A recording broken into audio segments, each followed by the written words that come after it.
اعوذ باللہ من الشیطان اللعین الرجیم بسم اللہ الرحمن الرحیم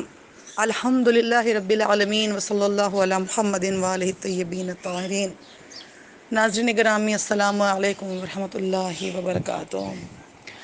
آج ہم سب اشکبار ہیں اور ہم سب غمزدہ ہیں۔ رمضان المبارک کی 19 تاریخ ہے۔ آج کا دن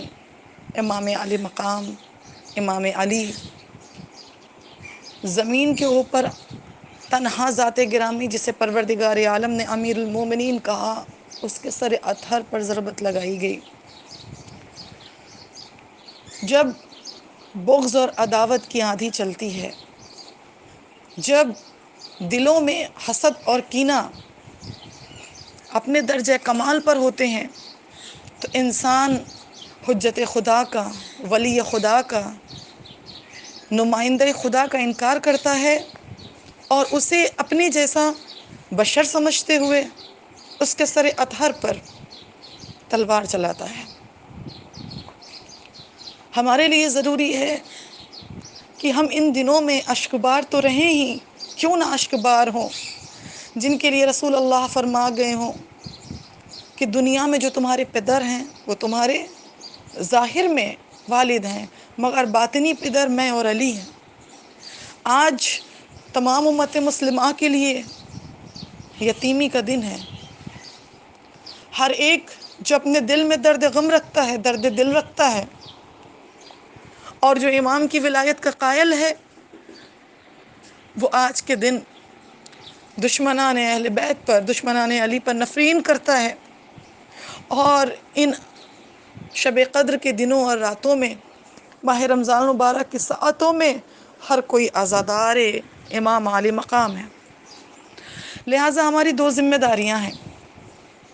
ان دنوں کے حوالے سے۔ بہت ساری ذمہ داریاں ہیں، 2 کا بیان کرتی ہوں۔ پہلی ذمہ داری کہ ہم اشکبار ہوں، خاک آلود ہوں، سیاہ لباس پہنے ہوئے ہوں،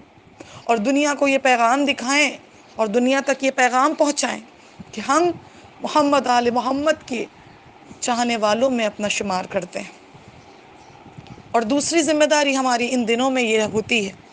کہ ہم امام علی مقام صلاۃ والسلام کی زندگی کی جو آخری شب ہے نا، جس کو علی علیہ السلام نے بڑی کرب اور بے چینی کے عالم میں گزاری ہے، ذرا ہم اس آخری شب کا دیدار کریں، ذرا ہم اس آخری شب کو پڑھنے کی کوشش کریں،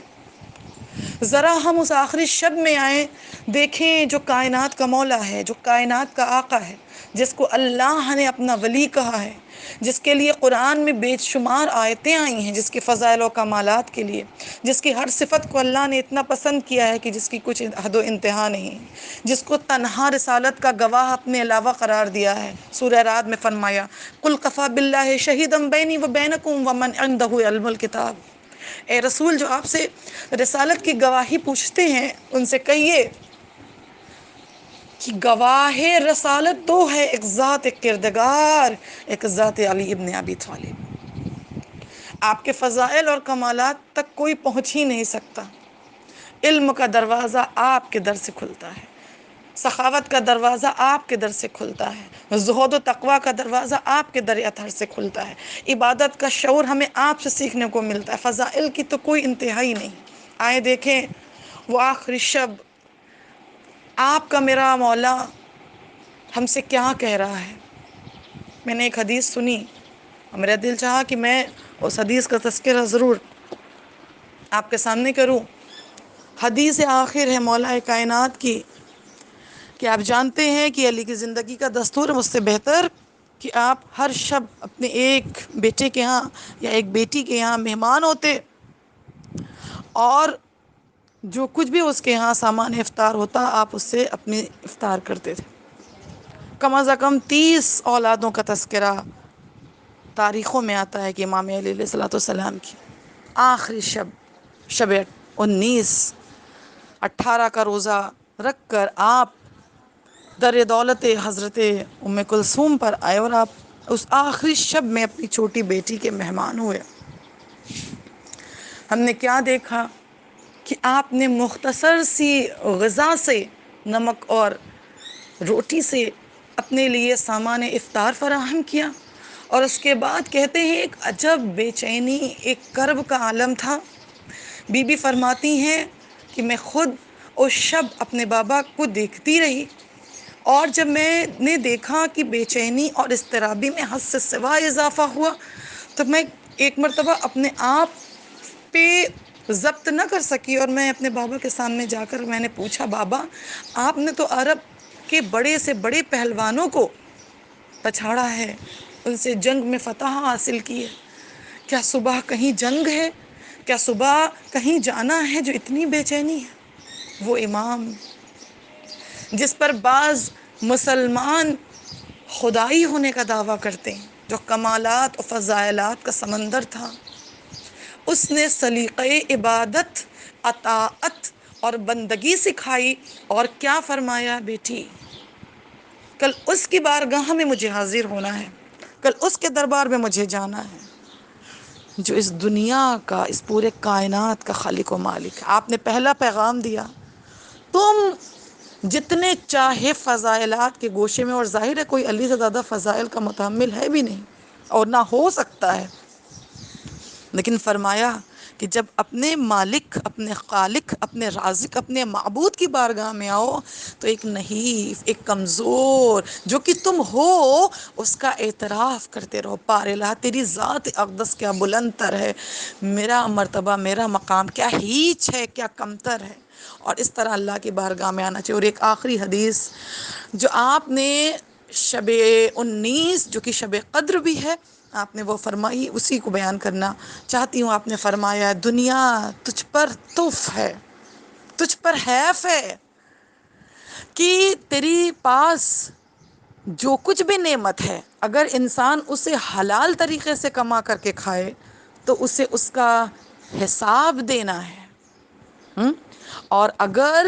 اسے حرام طریقے سے استعمال کرے تو اسے اس کا عذاب چکھنا ہے۔ ٹھیک، حقیقت دنیا، اتنے بڑے اسکالر، اتنے بڑے امام، اتنے بڑے متقی، دنیا کو جس طرح علی نے دیکھا کسی نے نہ دیکھا، دنیا کو جس طرح ہی علی نے جانا کسی نے نہ جانا۔ آپ تنہا ہیں جو دنیا کو مخاطب کر کے کہتے ہیں، غری غیری طلقت ثلاثہ، اے دنیا تو علی کو دھوکہ نہیں دے سکتی، تو علی سے غافل نہیں، تو علی کو غافل نہیں کر سکتی اپنی خواہشات کی جانب۔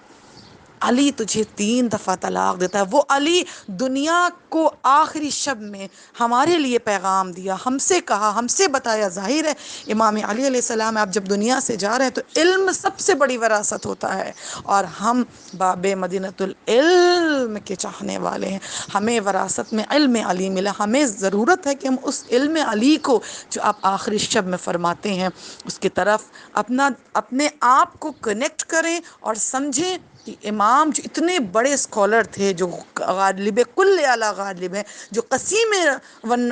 جنت و والنار ہے، کہ جب وہ خدا کی بارگاہ میں جاتے ہیں تو کیا کیفیت ہوتی ہے۔ لہٰذا ہم جیسے عام بشر، مادیت پرست، گناہوں سے لبریز جو ہم ہیں، تو ہم جب خدا سے اپنے آپ کو کنیکٹ کریں تو ہمارا عالم کیا ہونا چاہیے۔ آپ نے کہا تجھ پر تف ہے کہ اگر تیری حلال نعمت بھی انسان استعمال کر رہا ہے تو اسے اس کا حساب دینا ہے، اور اگر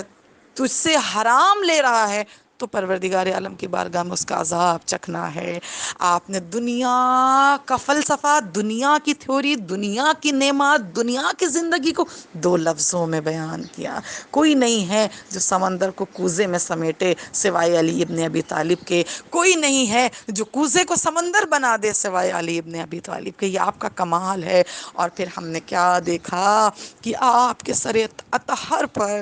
ابن ملجم نے ضرب لگائی، آپ کچھ نہیں کہتے، کوئی شکایت نہیں، کوئی حرف بد دعا نہیں، ایک فقرہ ہے، فزت برب الکعبہ ثم القۃ ثم نفقۃ ثم الیہ ترجعون، رب کعبہ کی قسم کامیاب زندگی کے ساتھ علی اس دنیا سے جاتا ہے، اور ہم وہی تو ہیں جسے اس مٹی میں بنایا گیا، اس مٹی سے بنایا گیا، ثم الیہ ترجعون، اور پھر اسی مٹی میں ہمیں لوٹایا جائے گا۔ خدا لعنت کرے اس قاتل پر، جس علی جیسے شفیع رفیق مہربان و کریم امام کی امامت کو نہ سمجھ سکا، جو اتنا کریم ہے کہ جب اس کے لیے کاسے شیر لایا جاتا ہے تو آپ فرماتے ہیں جیسا شیر میرے لیے لایا گیا، جیسا شربت میرے لیے لایا گیا،